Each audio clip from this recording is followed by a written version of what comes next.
Hi everyone, how you doing tonight? I'm a few minutes late, but we are um, working on it. So here we go.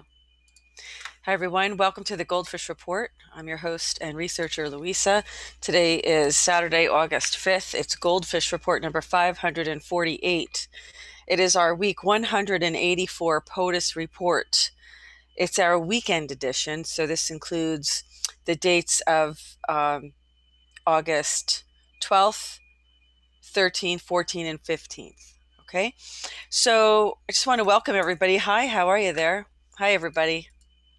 So, hi, everyone. Welcome. Okay, there's a lot to talk about tonight. Oh, look, already the live stream is being interrupted. What are we going to do? Okay, so let's get started.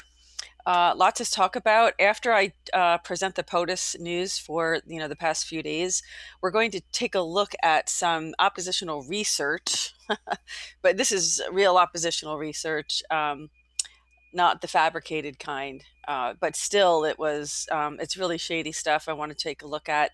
There were leaked documents that from the last election, and it really paints a very interesting picture about the attitudes towards polling, towards the Democrats, towards President Trump, even then back in 2016. So, hi Wanda, hi everybody, thanks, welcome. Let's get to it and get started with this. I wanted to start today with and also I wanted to say hello to everybody on Ascension Radio and everyone who's joining us on Ascension Radio. I don't mean to forget about you, and I want to thank Ascension Radio for simulcasting this report tonight. Following another GoldFish report that we did earlier in the week with Dr. Scott Werner and his beautiful, wonderful, amazing steel magnolia wife, Vicki. And we did it was tools for healing fear and anxiety. And we did some examples and like of tapping, and I'm telling you, it worked. I felt much more relaxed myself. So they really are wonderful coaches. They've done so much. They've walked the walk themselves, folks, and they're really wonderful people to listen to. So if you can stand by and listen in on Ascension Radio after this POTUS report, I think you would find yourself thanking yourself for doing so, because the information they talk about and share is well worth listening to. So let's get on with our POTUS report for tonight. I'm going to start with the news from Ivanka Trump, and DOJ announced $35 million to help human trafficking survivors. Ivanka Trump joined Attorney General William Barr last week to announce over $35 million in Justice Department grants to help survivors of human trafficking.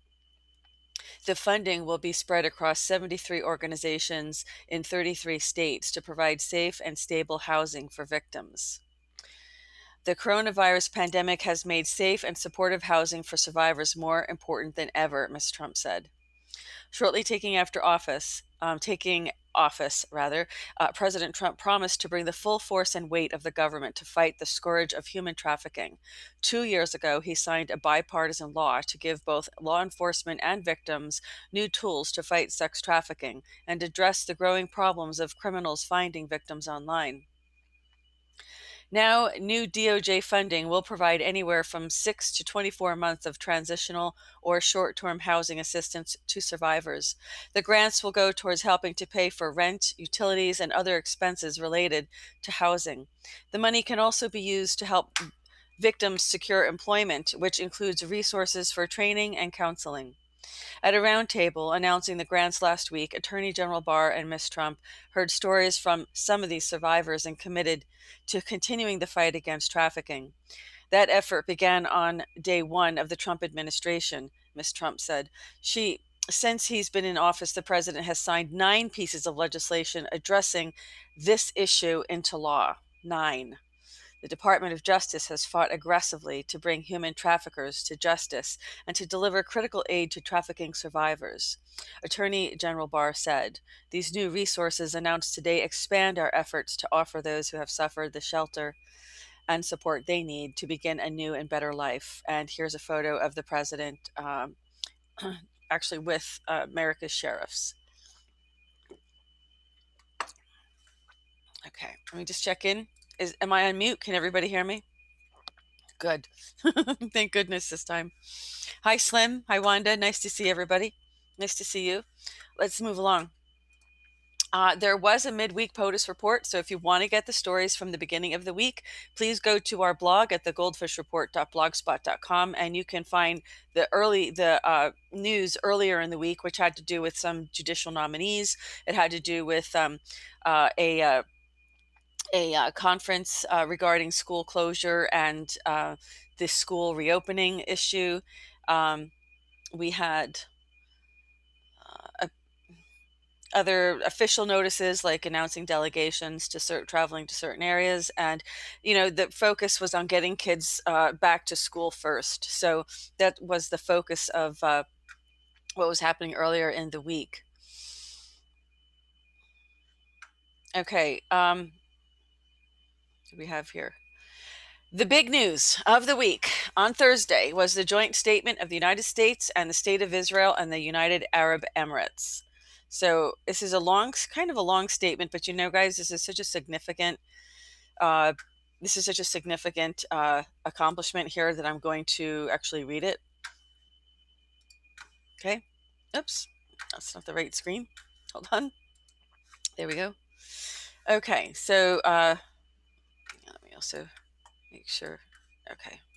So here we have joint statement. President Donald Trump, Prime Minister Benjamin Netanyahu of Israel, and Sheikh Mohammed bin Zayed, Crown Prince Abu Dhabi, and Deputy Supreme Commander of the United Arab Emirates spoke today and agreed to full normalization of relations between Israel and the United Arab Emirates.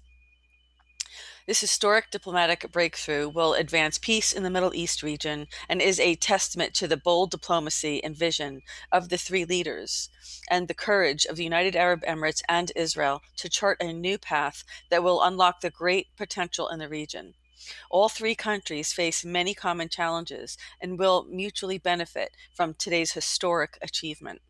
Delegations from Israel and the United Arab Emirates will meet in the coming weeks to sign bilateral agreements regarding investment, tourism, direct flights, security, telecommunications, technology, energy, healthcare, culture, the environment, the establishment of reciprocal embassies, and other areas of mutual benefit. Opening direct ties between two of the Middle East's most dynamic societies and advanced economies will transform the region by spurring economic growth, enhancing technological innovation, and forging closer people-to-people relations. As a result of this diplomatic breakthrough, and at the request of President Trump, with the support of the United Arab Emirates, Israel will suspend declaring sovereignty over areas outlined in the president's vision for peace and focus its effort now on expanding ties with other countries in the Arab and Muslim world. The United States, Israel, and the United Arab Emirates are confident that additional diplomatic breakthroughs with other nations are possible and will work together to achieve this goal. The United Arab Emirates and Israel will immediately expand and accelerate cooperation regarding the treatment of and the development of a vaccine for the coronavirus. Working together, these efforts will help save Muslim, Jewish, and Christian lives throughout the region. This normalization of relations and peaceful diplomacy will bring together two of America's most reliable and capable regional partners, Israel and the United Arab Emirates. Will join with the United States to launch a strategic agenda for the Middle East to expand diplomatic, trade, and security cooperation. Along with the United States, Israel and the United Arab Emirates share a similar outlook regarding the threats and opportunities in the region, and as well as the shared commitment to promoting stability through diplomatic engagement, increased economic integration, and closer security coordination. Today's agreement will lead to better lives for those people of the United Arab Emirates, Israel, and the region. The United States and Israel recall with gratitude the appearance of the United Arab Emirates at the White House reception held on January 28, 2020, at which President Trump presented his vision for peace and expressed their appreciation for United Arab Emirates related supportive statements. The parties will continue their efforts in this regard to achieve a just, comprehensive, and enduring resolution to the Israeli-Palestinian conflict. As set forth in the Vision for Peace, all Muslims who come in peace may visit and pray at the Al-Aqsa Mosque, Al-Aqsa Mosque, and Jerusalem's other holy sites should remain open for peaceful worshippers of all faiths. Prime Minister Netanyahu and Crown Prince Sheikh Mohammed bin Zayed Al Nahyan expressed their deep appreciation to President Trump for his dedication to peace in the region and to the pragmatic and unique approach he has taken to achieve it. And the reason I read this in its entirety is because this is very significant. And of course, this is right, before the election, which is a really big deal. And I think that we need to give President Trump this credit for brokering this deal, because we need the peace in the Middle East. And it really goes to show that the president is truly the master of the art of the deal. And we need to give him the credit for doing this. You have to give President Trump credit for this. He's truly a master at making deals with people. So, and even China, we'll get to that in a little while from his press conference today if you listen to it. Even China is still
Are we back?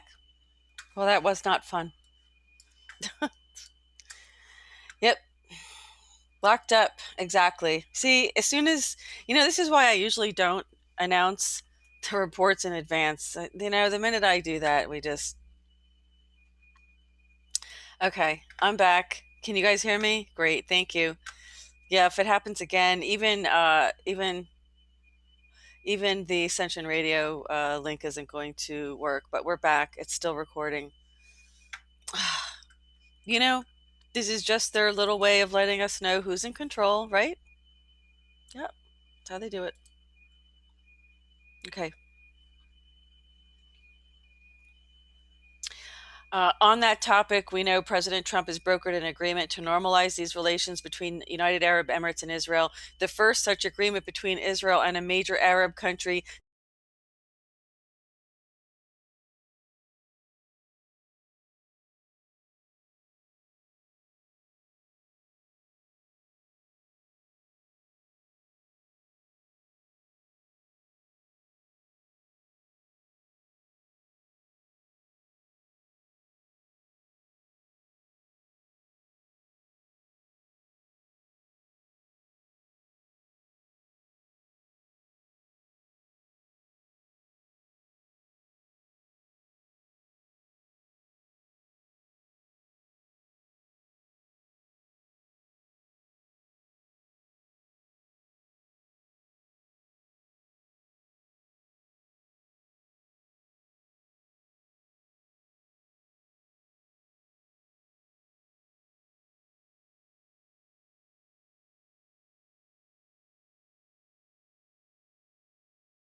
Really?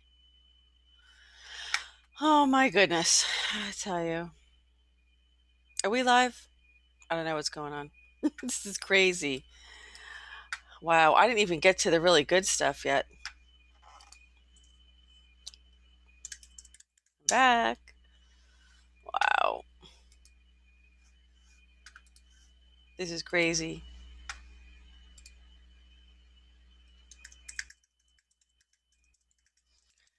This is crazy.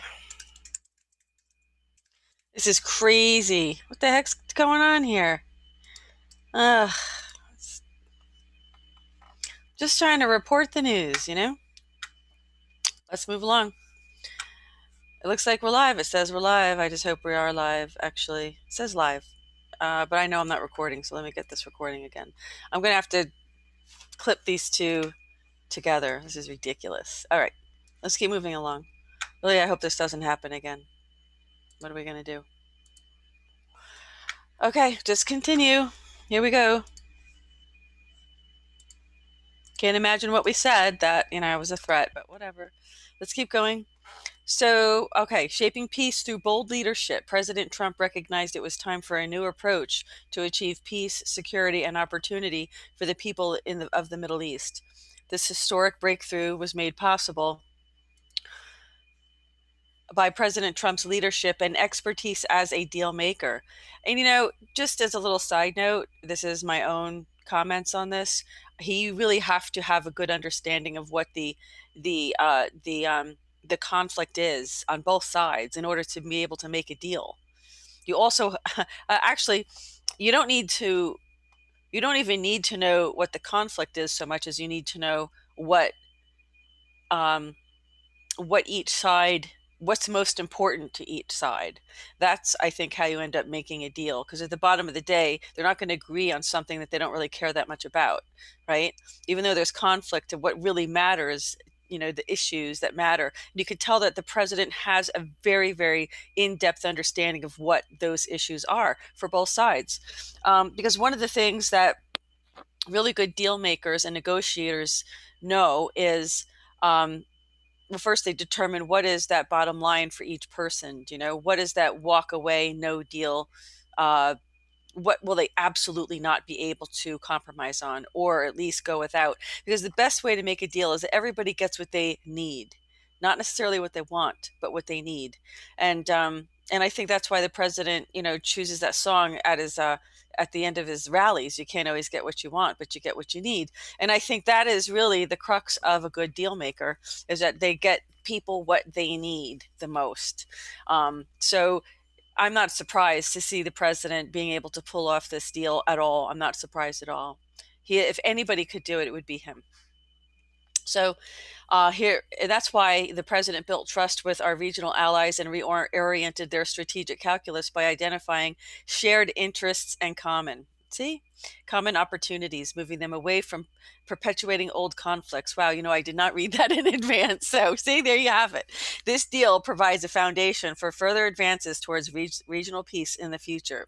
The United States believes that more Arab and Muslim countries will follow the United Arab Emirates lead and normalize relations with Israel. Building a more peaceful and prosperous region, this agreement will help put the region in a truly transformative path, one with stability, security, and opportunity. This agreement is a major breakthrough for Muslims throughout the world who wish to come in peace to pray at the Al-Aqsa Mosque, as they will now be able to fly to Tel Aviv through Abu Dhabi to do so, and will be welcomed. By encouraging more visits, it will help counter the extremists who use the false narrative that the Al-Aqsa Mosque is under attack and Muslims cannot pray at this holy site. Expanded business and financial ties between these two thriving economies will also accelerate growth and economic opportunity across the Middle East. This agreement will allow further advancement of the president's vision for finding a comprehensive, fair, realistic, and lasting peace between Israel and the Palestinians in the region. Very good. That's exactly it. We also have here, if everything works, text of a notice of the continuation of a national emergency with respect to export control regulations.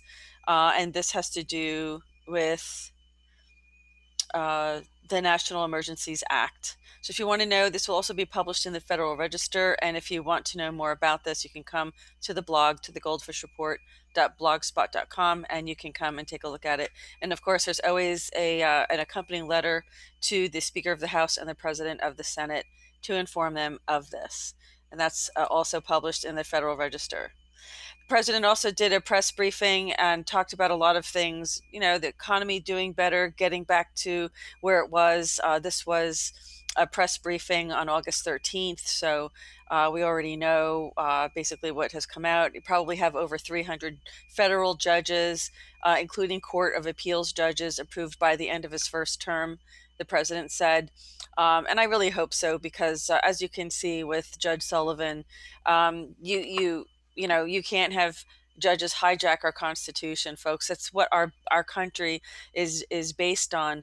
We don't have that Constitution. We don't have people and judges upholding that Constitution. We have no America. We have no Constitution. It's that simple. These are people that have to be held to a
Are we back?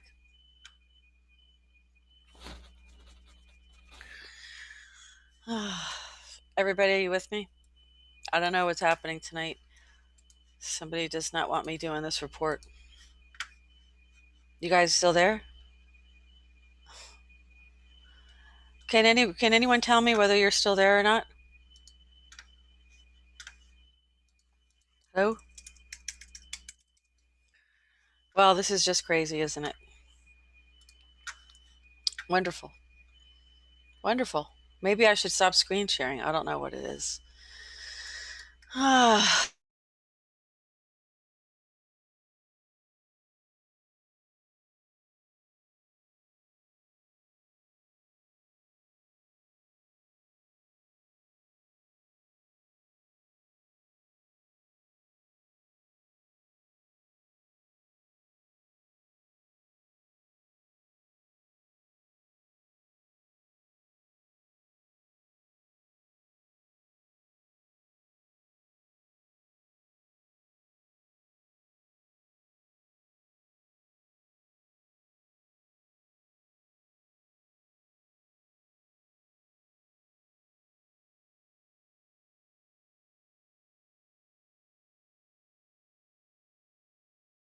Christ. What the Ooh, I almost caught me saying an F-bomb, folks.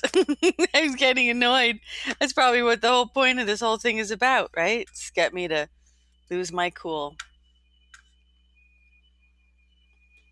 If someone's there in the live, if someone's watching this on YouTube, could you please give us a little sign of life in the chat? Because it does look like we just keep getting dropped. I don't know what's going on tonight. I really don't. It's Saturday night. I don't know what's going on. But we're having a difficult time keeping this connection. Is anybody in the live chat, or is this, or if YouTube's just trying to make it look like it's live? Oh, I can't even believe it. Let's see.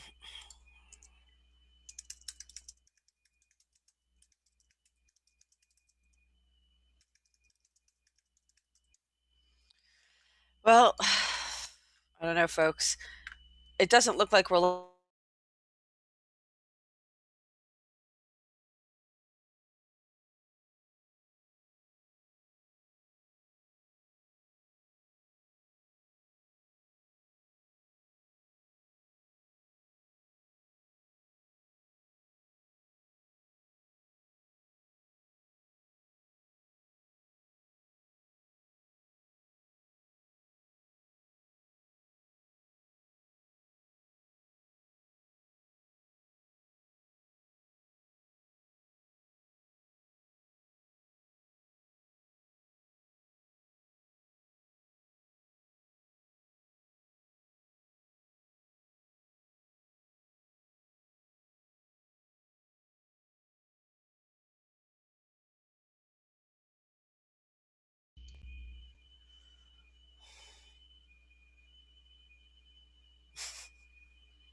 sorry, I'm just trying to reconnect. Having some connection issues. Oh my God. Someone's really triggering me tonight.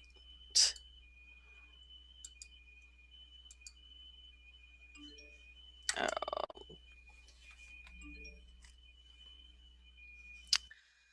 I know what's going on. Okay, I'm going to start over. This isn't going well.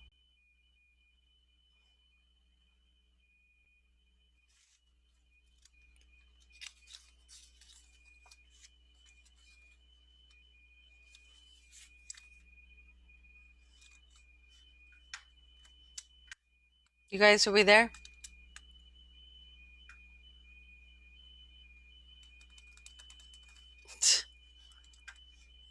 Can somebody in the live stream let me know if we're still going okay? I think we are. I had to redo this. Oh God, I'm having big problems on this computer tonight. Thank you, Jeanette. I appreciate that. Oh my God. Was it something I said? Okay, so we were talking about the president's big historic peace deal normalizing relations between Israel and the United Arab Emirates. Can't imagine why I'm having all this trouble, but let's keep moving along. We have one nomination sent to the Senate. This is for Robert Benedict Bowes of Virginia to be commissioner of the Commodities Future Trading Commission. Okay, and then we have press release, press briefing by the Kelly McEnany, our favorite. She's wonderful. I just love her. I think she's wonderful. We also have a statement here.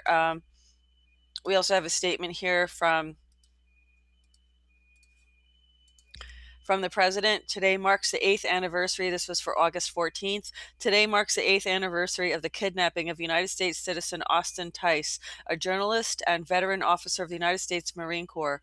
Earlier this year, I asked the government of Syria to work with us to find and return Austin. I am again calling on Syria to help us bring him home. The United States, alongside partners in the global coalition to defeat ISIS, successfully destroyed ISIS physical caliphate and remains committed to mitigating the suffering of the Syrian people as the Syrian conflict enters its 10th year. As such, the United States continues to lead the globe in humanitarian assistance to the Syrian people. There is no higher priority in my administration than the recovery and return of Americans missing abroad. The Tice family deserves answers. We stand with the Tice family and will not rest until we bring Austin home. Okay, so that was the 14th, and then of course today we have a lot going on today. We have a lot. President had a press briefing today. And we're going to start with, there's another bill announcement. We have a commission. Okay, I'm going to screen share it. So if anyone wants to take notes and write this down, you're welcome to. We have S2163, which is the Commission on the Social Status of Black Men and Boys Act, which establishes the Commission on the Social Status of Black Men and Boys to study and make recommendations to address the conditions affecting Black men and boys. S3607, the Safeguarding America's First Responders Act, which extends death and disability benefits under the Public Safety Officers Benefits Program to public safety officers who die or become injured as a result of COVID-19. And which is Senate Bill 3637, which extends protections for service members in a residential or vehicle lease who are impacted by stop movement orders due to a local, national, or global emergency. Okay, we have here Resolute reads 5 stories the president doesn't want you to miss. Of course, as we just talked about, Thursday's announcement of a historic peace agreement between Israel and the United Arab Emirates, the first deal to normalize relations between Israel and an Arab nation, brokered by the U.S. in over a quarter century, is more evidence that President Trump is the first president in a long time to get U.S. Middle East policy more right than wrong. Writes James Carafano, a foreign policy expert at the Heritage Foundation. And here is the president. Here's a clip of the president signing this landmark legislation in the, not legislation, this landmark peace deal. Here he is talking about it. Just a few moments ago, I hosted a very special call with 2 friends, Prime Minister Benjamin Netanyahu of Israel and Crown Prince Mohammed bin Zayed of the United Arab Emirates, where they agreed to finalize a historical peace agreement. Everybody said this would be impossible. And as you know, Mohammed is one of the great leaders of the Middle East. After 49 years, Israel and the United Arab Emirates will fully normalize their diplomatic relations.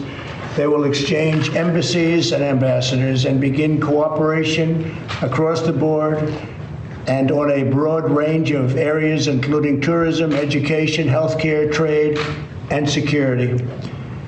This is a truly historic moment. Not since the Israel-Jordan peace treaty was signed more than 25 years ago has so much progress been made towards peace in the Middle East. Okay, and there you have the president saying it himself, and really truly is historic. Let's keep going here, talking about the other issues of the week that the president doesn't want you to miss out on. We also have governors can't use coronavirus to indefinitely declare a state of emergency. Well, I'm really glad to hear this. The Federalist reports, in a moment of national panic, Americans permitted their state and local executives to take power, to declare states of emergency, and to implement lockdowns. And now those executives won't give that power back. Molly McCann writes, our current quandary is that governors are using COVID as an excuse to extend their authority indefinitely. Hello? See? Look at this. Americans permitted their state and local executives to take power. Nobody stopped them, folks. Nobody stopped them. So here we go. Another story. Trump is giving schools tools to reopen, and they must do so for children's sake, according to the Washington Examiner. For our children's sake, we must reopen schools for in-person learning. President Trump's new Kids First plan will help enable school districts to do just that, Kevin Roberts writes. Leading voices such as the American Academy of Pediatrics are coming together in agreement. These indefinite school closures are hurting our children. And of course, President Trump supports safely reopening schools. According to Real Clear Policy, it's time to hire American. President Trump recently suspended the entry of some guest workers into the United States, and he ordered federal officials to stop issuing green cards for the rest of the year with limited exceptions. These are bold first steps towards halting the massive harmful influx of foreign labor into the United States, especially important to get more Americans back to work as we reopen from the pandemic, Maria Larson writes. And in Town Hall, now there's no denying it. Obama's FBI spied on Trump, period. News broke today that former FBI lawyer Kevin Clinesmith is expected to plead guilty to falsifying documents as part of the FBI's surveillance of the Trump campaign in 2016. If you are conducting surveillance that is not authorized, and in fact, if you lied to get the authorization, you are spying, Larry O'Connor writes. Here is President Trump's response to that guilty plea. We have some very interesting news.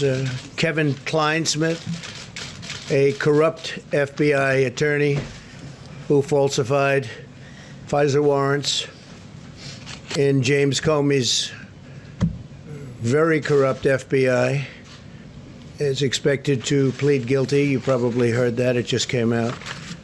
So that's just the beginning, I would imagine, because what happened should never happen again. So he is pleading guilty. Terrible thing. Terrible thing. Fact is, they spied on my campaign and they got caught. We have some. That's the fact, folks, and more of these facts are going to be coming to light very soon, very, very soon. Okay, let's get back to, what do we have?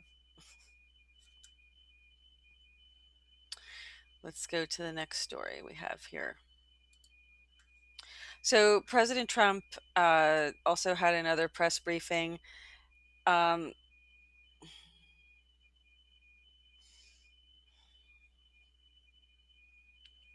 a lot of information in these press briefings, and you need to really go to the goldfishreport.blogspot.com if you want to read all of this. There's a lot of statistics, a lot of numbers, blah, blah, blah. There's always a lot of numbers, right? To you and me, it doesn't really matter that there's 30,000 ventilators a month being produced. That it's good to know, but we don't really see it, right? But if you want to read about it, you can go to the blog and read about it. So that's why I'm not really I don't know why we're making all these ventilators when it's clearly the wrong treatment for COVID-19, right?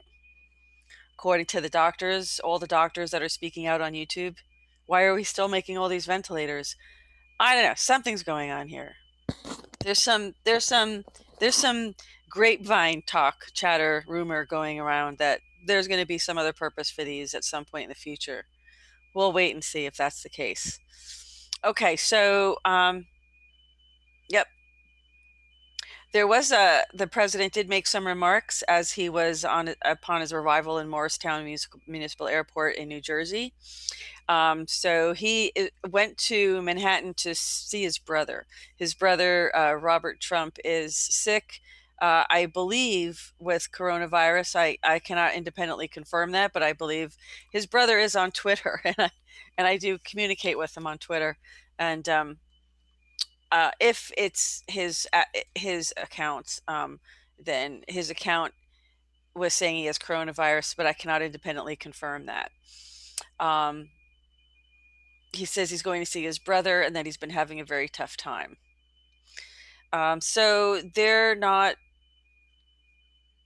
And the president is also saying that regarding, after what's happened with this whole coronavirus, the China virus being released, and in the way that it did, and The president says that he is he says here, we're doing very well on our trade deal, but I feel differently about China than I've ever felt. That's what he said about China. So he's they're definitely, they're not pals these days, him and Xi Jinping, although he always says he has a great relationship with him, but we'll see. We also have a proclamation for National Employer Support of the Guard and Reserve Week. So this has, I'll screen share this. Let me see, hi everybody. Yeah, I just wanted to, let me just stop for just a minute and say hello to everyone in our live chat. I'm really sorry about all these interruptions we've had, but there's really nothing I could do about it. It's very frustrating. It's like somebody really was trying to sabotage this broadcast tonight. So let's just keep moving along. And I'm going to screen share a little bit more as we go along.